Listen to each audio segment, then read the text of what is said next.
Dans cette seconde partie de vidéo, nous allons voir la suite des options de la télécommande du Deus 2. Ces options évolueront sûrement au fur et à mesure des mises à jour. Je vous invite donc à vous abonner pour ne pas louper les futures vidéos.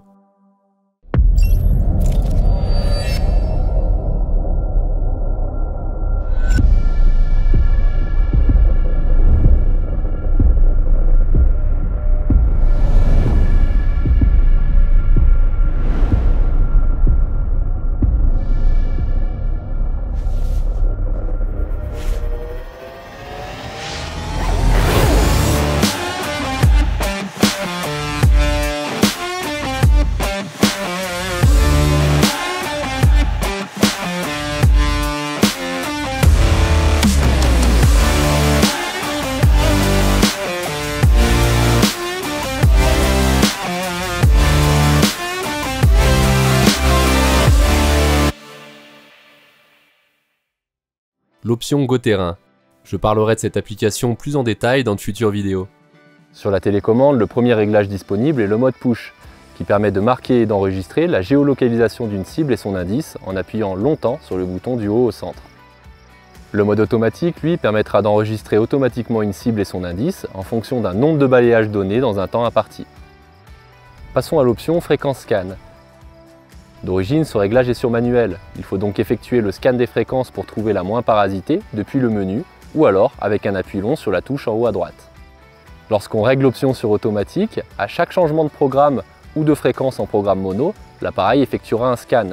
Le passage d'un programme à l'autre sera donc ralenti de 2 secondes. On a ensuite le réglage de mise à jour. Le Deus 2 est évolutif. On aura donc par la suite de nombreuses mises à jour qui intégreront des améliorations et des nouveautés. C'est donc depuis ce menu que vous pouvez effectuer la mise à jour de votre télécommande. Dans un premier temps, nous allons devoir télécharger le logiciel de mise à jour. Rendez-vous sur le site XP dans l'onglet Informations, puis Mise à jour. Cochez juste Deus 2 et cliquez pour télécharger le logiciel. Ouvrez le fichier d'installation et suivez les étapes. Une fois installé, ouvrez le logiciel. Dans un premier temps, choisissez la version que vous voulez installer dans le menu déroulant, de préférence la plus récente. Puis cliquez sur Go. Nous arrivons sur l'interface de mise à jour. Celle-ci est très simple, vous avez uniquement 2 onglets. Le premier est Deus 2 pour mettre à jour la télécommande et le deuxième WS6 pour mettre à jour le casque. Vous trouvez également un tutoriel pour effectuer la mise à jour. Commençons par la télécommande. Dans le logiciel, sélectionnez l'onglet Deus 2. Ensuite, munissez-vous du câble à 3 brins fourni avec le détecteur et de votre télécommande. Sur la télécommande, il faut se rendre dans l'option mise à jour. Pour ce faire, allez dans l'onglet Options, puis Config, et enfin Mise à jour. Validez et vous devrez arriver sur l'écran Update. Ensuite, reliez le câble XP à la télécommande. Surtout ne forcez pas. Alignez juste le détrompeur, enfoncez légèrement et vissez. Branchez le câble à l'ordinateur et laissez les différents chargements s'effectuer automatiquement. Ne débranchez rien tant que la mention Successful ne s'est pas affichée sur l'ordinateur et sur votre télécommande. Pour le WS6, même opération. Sélectionnez l'onglet WS6 dans l'application. Munissez-vous de votre casque et du câble USB simple fourni avec celui-ci. N'utilisez aucun autre câble. Ensuite, dans votre casque, appuyez sur le bouton Options qui se trouve en bas à gauche. Puis Settings, validez avec un appui long, et enfin Mise à jour. Validez et l'écran de mise à jour devrait s'afficher. Branchez le câble au casque, puis à l'ordinateur. Laissez les chargements s'effectuer et attendez bien la mention Successful avant de débrancher celui-ci. Et voilà, votre Deus 2 est à jour. L'option suivante donne accès aux différentes infos concernant la télécommande. Vous pouvez en avoir davantage en appuyant sur la touche du haut au milieu. Passons maintenant à l'option Programme. Elle permet d'enregistrer un programme personnalisé sur l'un des 12 emplacements prévus à cet effet. On commence par se rendre sur le programme que l'on souhaite modifier et on applique les réglages voulus. Partons par exemple du programme 5, le parc. Je souhaite l'utiliser comme programme de base pour créer un programme multifréquence avec des fréquences max de 24 kHz. Je vais maintenant lui appliquer quelques modifications. Je commence par passer en mode audio PWM. Je descends la discrimination à 6,8. Dans le menu Expert de la discrimination, je désactive le B-Caps et le notch. Puis je finis par descendre le volume fer à 3 ainsi que la stabilité sol à 2. Et voilà, j'ai un programme FMF polyvalent avec une fréquence max de 24 kHz. Évidemment, je viens de créer ce programme à titre d'exemple. Libre à vous d'apporter les modifications voulues à votre programme favori. Il ne nous reste plus qu'à l'enregistrer. On retourne dans l'option Programme et on sélectionne Sauvegarder. Je sélectionne maintenant un espace vide, comme par exemple le 15. Il est également possible d'écraser un programme personnel existant.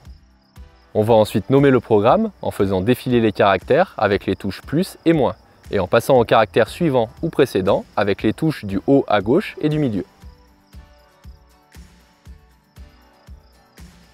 On peut maintenant le retrouver sur le 15e emplacement. Il est affiché en haut le numéro du programme de base, dans ce cas le programme 5, le parc, suivi du nom du programme personnel. En dessous, le numéro d'emplacement du programme, ici le 15, puis un petit icône qui indique que ce programme est personnel.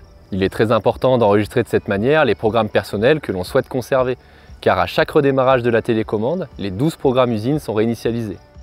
Si on souhaite renommer, modifier ou supprimer ce programme personnel, il nous suffit de retourner dans l'option Programme. On a alors accès à l'option Nom du programme pour le renommer, Effacer pour supprimer celui-ci, ou Sauvegarder pour enregistrer de nouvelles modifications, soit en écrasant ce programme, soit sur un nouvel emplacement. On arrive maintenant à la dernière option, l'appairage.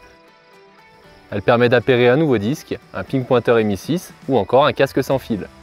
On choisit l'accessoire que l'on souhaite appairer avec le bouton plus ou moins, puis on le sélectionne avec le bouton du haut à gauche. Commençons avec les disques. Si vous souhaitez changer de disque et que celui-ci est déjà appairé, utilisez la touche du haut au milieu pour vous placer sur le numéro correspondant au disque voulu. Revenez ensuite au menu principal avec la touche du haut à droite. Pour appairer un nouveau disque, il y a deux manières. La première est automatique. Placez-vous sur un emplacement vide et mettez votre disque en charge avec la pince. Celui-ci va se connecter automatiquement. La manière manuelle consiste à rentrer caractère par caractère le numéro gravé sur votre disque. Pour supprimer un disque appairé, il vous suffit d'utiliser la touche du haut à gauche pour supprimer les caractères, puis de saisir 6-0, puis de presser Valider et choisir Oui pour confirmer. Pour appairer un casque sans fil, il y a également deux solutions. Soit vous sélectionnez au démarrage la sortie casque sans fil. La télécommande vous invitera à appuyer longuement sur le bouton moins de votre casque pour l'allumer et l'appairer.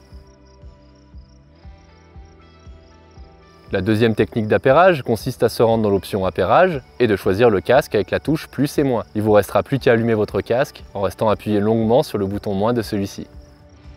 Dans l'option appairage du casque, vous retrouverez ensuite la possibilité de désappairer celui-ci, ainsi que l'option démarrage automatique ou manuel, qui permet de démarrer automatiquement ou non le casque à l'allumage de la télécommande. Pour le pinpointer MI6, c'est la même opération. Sélectionnez appairage, puis allez sur le pinpointer avec la touche plus et moins. Il vous restera plus qu'à allumer votre MI6 en restant appuyé longuement sur le bouton. Vous retrouverez ensuite dans l'option appairage la possibilité de désappairer votre MI6 ou encore de le retrouver si vous perdez celui-ci. Si vous souhaitez une synthèse de cette vidéo, vous pouvez télécharger le manuel du Deus 2. La plupart des notions qui ont été abordées sont présentes dans celui-ci. Nous avons fait le tour des options de la télécommande du Deus 2. Les futures mises à jour apporteront sûrement des nouveautés. Alors restez connectés en vous abonnant à la newsletter pour ne pas louper la suite. Bonne détection à tous et à bientôt!